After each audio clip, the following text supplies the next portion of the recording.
आई की study online classes में आप सभी का स्वागत है। हम BSc second year inorganic chemistry की हम बात कर रहे थे, जिसके अंदर हमने यूनिट 1 स्टार्ट की थी। यूनिट 1 के पार्ट ए अम्ल क्षार को हमने ख़त्म कर लिया है और हम पार्ट बी अजलीय विलायक की बात कर रहे थे। अजलीय विलायक के अंदर हमने अजलीय विलायक और अजलीय विलायक के प्रकारों की बात कर ली थी। अब हम बात करते हैं अजलीय विलायकों के भौतिक गुणों की। अजलीय विलायकों के भौतिक गुण।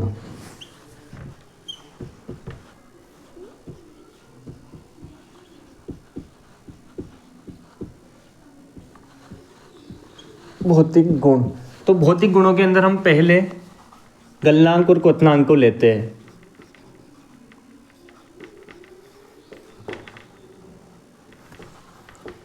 गलनांक क्वथनांक।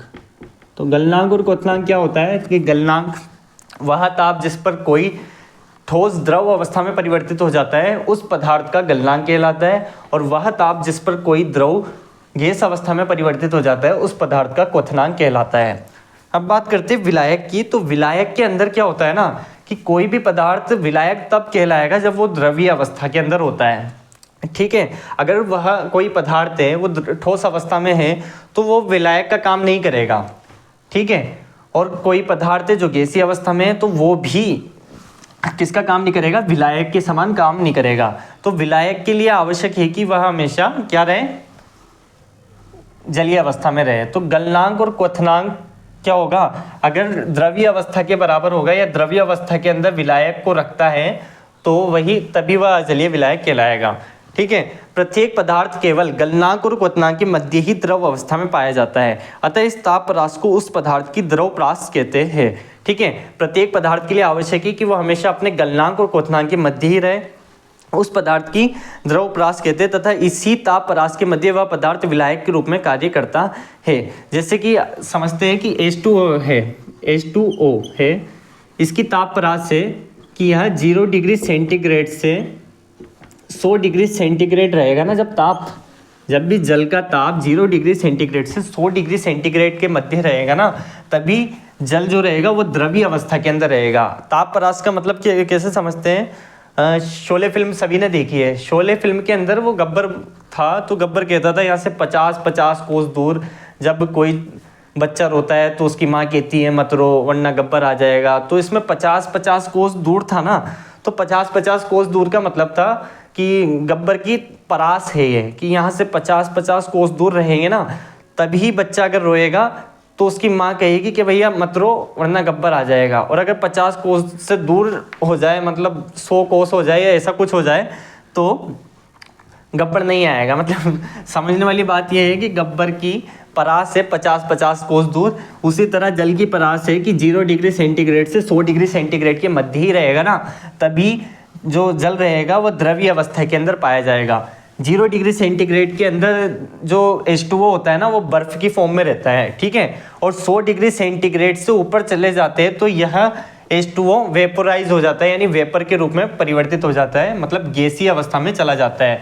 तो 0 डिग्री सेंटीग्रेड से 100 डिग्री सेंटीग्रेड के मध्य ही रहेगा ना, तो ही जल द्रवीय अवस्था में रहता है। ये तो थी जल की ताप परास। जल की ताप परास है, ताप परास, ये जल की ताप परास है। अब बात करते हैं अमोनिया की ताप परास की। तो अमोनिया की ताप परास क्या होती है, अमोनिया की ताप परास होती है -78 डिग्री सेंटीग्रेड से कितनी रहती है, -33 डिग्री सेंटीग्रेड। अब क्या होता है, जब भी ताप -78 से -33 डिग्री सेंटीग्रेड रहेगा तभी अमोनिया द्रवीय अवस्था के अंदर पाया जाएगा। ठीक है, और H2O 0 डिग्री सेंटीग्रेड से 100 डिग्री सेंटीग्रेड ताप के मध्य रहेगा ना, तभी H2O यानी जल द्रवीय अवस्था के अंदर पाया जाएगा। तो विलायक के लिए आवश्यक है कि पदार्थ द्रवीय अवस्था में रहे। तो 0 डिग्री सेंटीग्रेड से 100 डिग्री सेंटीग्रेड के मध्य जल है तो यह द्रवीय अवस्था में, और -78 डिग्री सेंटीग्रेड से -33 डिग्री सेंटीग्रेड है तो यह अमोनिया द्रवीय अवस्था के अंदर पाया जाता है। अब ये क्या हो जाता है, -78 और -33, ये बहुत ज़्यादा कम टेम्परेचर हो जाएगा, मतलब बहुत ज़्यादा सर्दी वाला टाइम रहेगा, मतलब नॉर्मल टेम्परेचर के रूप में नहीं है। और जल जो है 0 डिग्री सेंटीग्रेड से 100 डिग्री सेंटीग्रेड के मध्य द्रवीय अवस्था के अंदर पाया जा रहा है। तो यह ताप आसानी से मिल जाएगा, हर जगह मिल जाएगा। तो इसी कारण जल का उपयोग अधिकतर किया जाता है विलायक के रूप में, जबकि अमोनिया का उपयोग ऐसे क्षेत्रों में किया जाता है जहां पर ताप बहुत ज़्यादा कम होता है ना, वहां पर जल के स्थान पर अमोनिया का उपयोग किया जाता है, अन्यथा H2O का उपयोग ही विलायक के रूप में किया जाता है। ठीक है, ये तो हो गई गलनांक और क्वथनांक की बात। गलनांक और क्वथनांक हमेशा अगर इनकी ताप परास के मध्य रहेगा ना तो द्रव अवस्था में पाया जाएगा। कौन? H2O। तो H2O के लिए आवश्यक है कि वह उसका ताप जो रहे वो 0 डिग्री सेंटीग्रेड से 100 डिग्री सेंटीग्रेड के मध्य रहे, और अमोनिया के लिए आवश्यक है कि वह -78 से -33 डिग्री सेंटीग्रेड के मध्य रहे। ये हो गए गलनांक क्वथनांक की बात। अब बात करते हैं द्विध्रुव आघूर्ण की। तो द्विध्रुव आघूर्ण क्या होता है? द्विध्रुव आघूर्ण विलायक को किस तरह प्रभावित करता है, मतलब इसके भौतिक गुणों के अंदर द्विध्रुव आघूर्ण है। तो किसी विलायक का द्विध्रुव आघूर्ण उसकी ध्रुवणता का मान होता है। ठीक है, किसी विलायक का द्विध्रुव आघूर्ण उसकी ध्रुवणता का मात्रक मान होता है। जैसे द्विध्रुव आघूर्ण, यदि किसी विलायक का द्विध्रुव आघूर्ण अधिक होगा तो मतलब उसकी ध्रुवणता भी अधिक होगी, और जिस विलायक की ध्रुवणता अधिक होती है ना उसके अंदर आयनिक पदार्थ आसानी से आयनित हो जाता है और विलय हो जाता है, मतलब आसानी से घुल जाता है। तो द्विध्रुव आघूर्ण का मान अधिक होने पर ध्रुवणता भी अधिक होगी, और ध्रुवणता अधिक होगी तो कोई भी आयनिक पदार्थ उसके अंदर आसानी से आयनित हो जाता है और इसमें आसानी से विलय हो जाता है। तो जिस विलायक का द्विध्रुव आघूर्ण जितना अधिक होता है वह विलायक उतना ही अधिक ध्रुवीय होता है तथा आयनिक पदार्थ इसमें आसानी से विलय हो जाता है। अब जल का द्विध्रुव आघूर्ण जो होता है ना वो अमोनिया से अधिक होता है। ठीक है, ये जल का द्विध्रुव आघूर्ण है, वह अमोनिया से अधिक होता है 1.85 डिबाई। ठीक है, द्विध्रुव आघूर्ण का मात्रक होता है डिबाई, और अमोनिया का द्विध्रुव आघूर्ण होता है 1.48। अमोनिया का द्विध्रुव आघूर्ण होता है 1.48।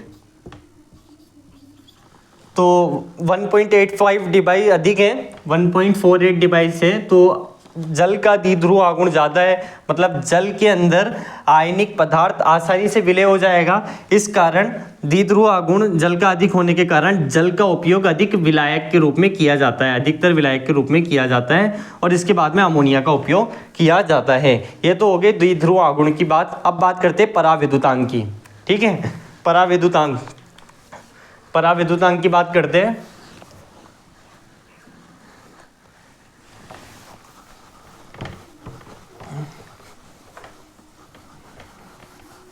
तीसरा है परावैद्युतांक।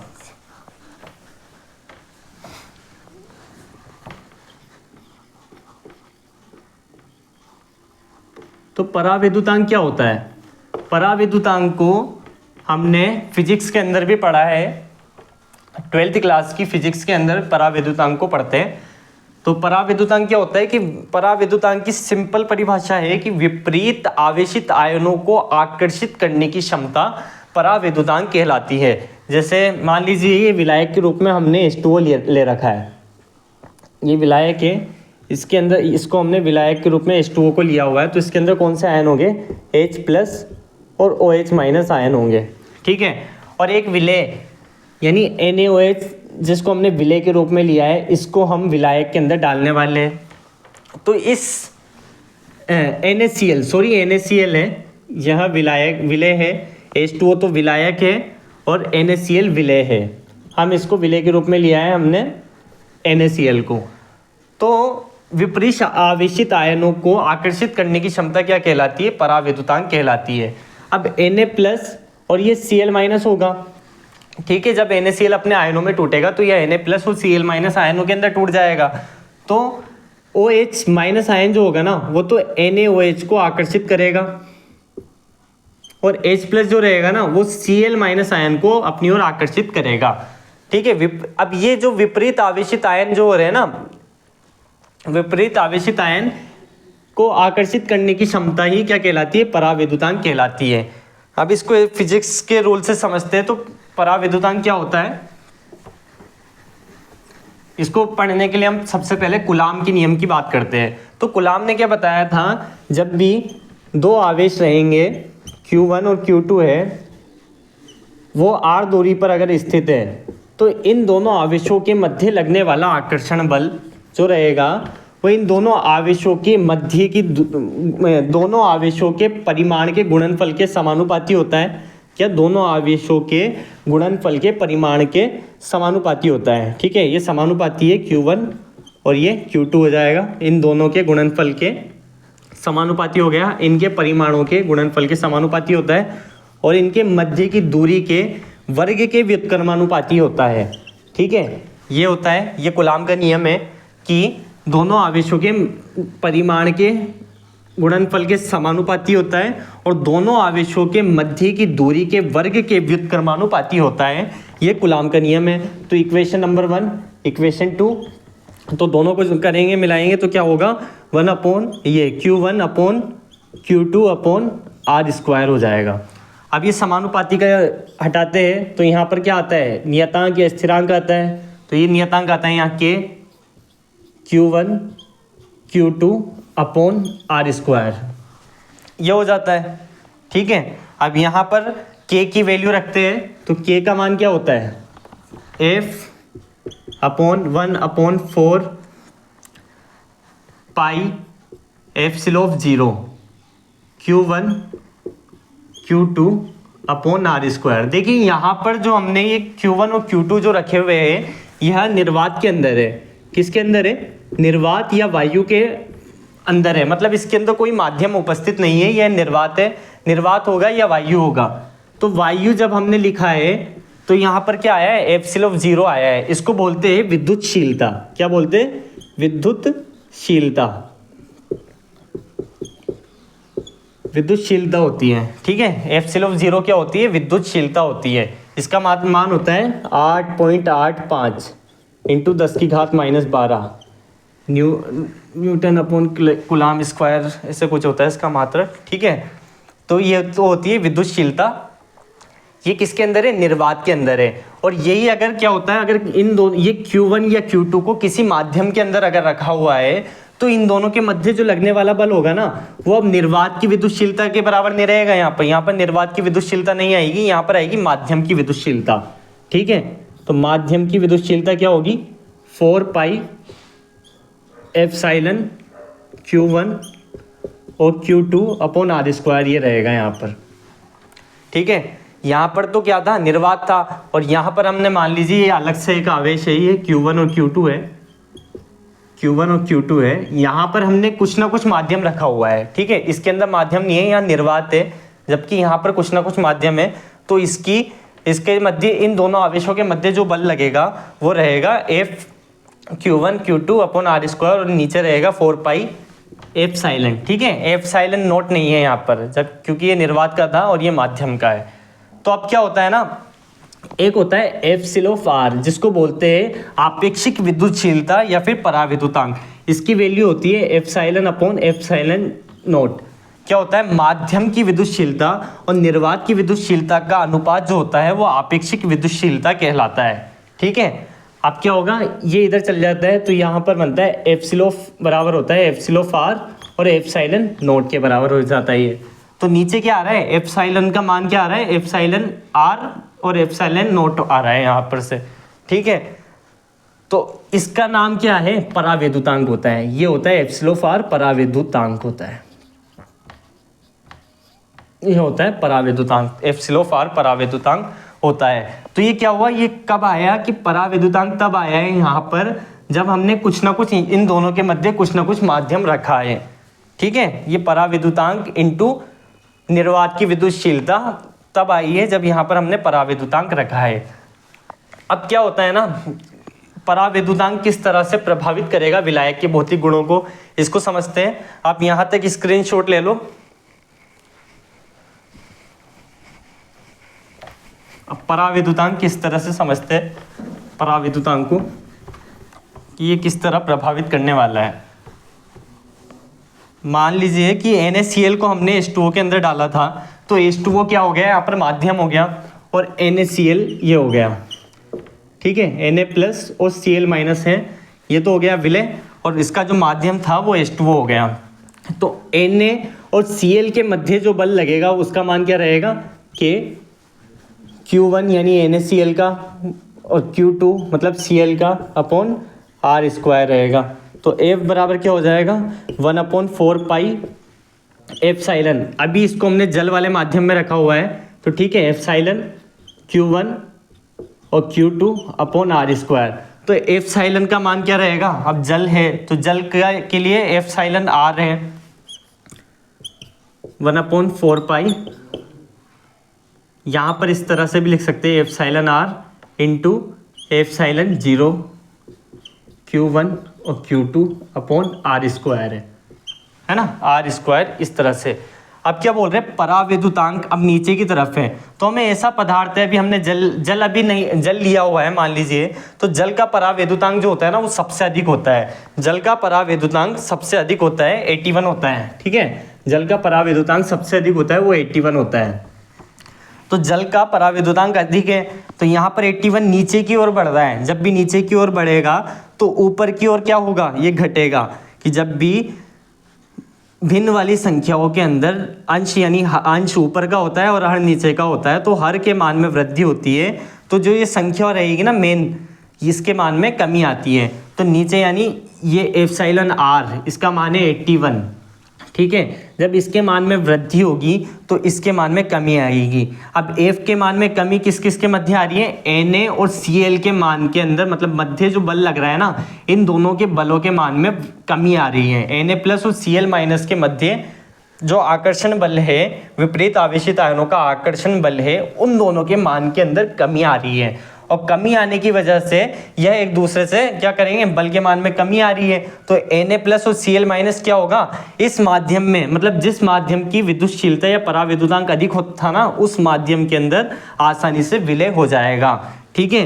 क्यों, क्योंकि एप्सिलॉन R या परावैद्युतांक के मान में वृद्धि कर दी, तो वृद्धि यहाँ से होगी और बल के मान में कमी आ जाएगी, और बल के मान में कमी आती है तो विलय मतलब आयनिक पदार्थ जो रहेगा वो आसानी से विलय हो जाएगा। तो जल का परावैद्युतांक 81 होता है, और जबकि अमोनिया का परावैद्युतांक जो होता है वो होता है 22, ठीक है, अमोनिया का परावैद्युतांक होता है 22 और जल का परावैद्युतांक होता है 81। तो 81 अधिक है, 81 अधिक होने की वजह से नीचे के मान में वृद्धि हो रही है, और नीचे के मान में वृद्धि होगी तो जल के मान है बल दोनों के मध्य लगने वाला आकर्षण बल के मान में कमी आएगी, और आकर्षण बल के मान में कमी आएगी तो यह पदार्थ आसानी से माध्यम या विलायक के अंदर आसानी से विलय हो जाएगा। अब जल का परावैद्युतांक अधिक है, तो जल का परावैद्युतांक अधिक होने के कारण यह जल आसानी से, जल के अंदर NaCl आसानी से विलय हो जाता है, ठीक है। तो NaCl अधिक हो जाता, NaCl जल के अंदर आसानी से विलय हो जाता है। तो इससे क्या समझ में आया कि परावैद्युतांक के मान में वृद्धि होने पर बल के मान, दोनों के मध्य लगने वाले आकर्षण बल के मान में कमी आती है, और विलायक के अंदर आसानी से विलय हो जाता है, ठीक है, मतलब आसानी से घुल जाता है। तो इसको ऐसे समझते हैं कि परावैद्युतांक जो रहता है, परावैद्युतांक है, परावैद्युतांक के मान में वृद्धि होने पर, परावैद्युतांक के मान में वृद्धि होती है तो दोनों के मध्य, मतलब जो विलय के आयनों के मध्य जो बल लगता है ना, उसके मान के अंदर कमी आ जाती है, और घुलनशीलता क्या हो जाती है, फिर बढ़ जाती है, ये घुलनशीलता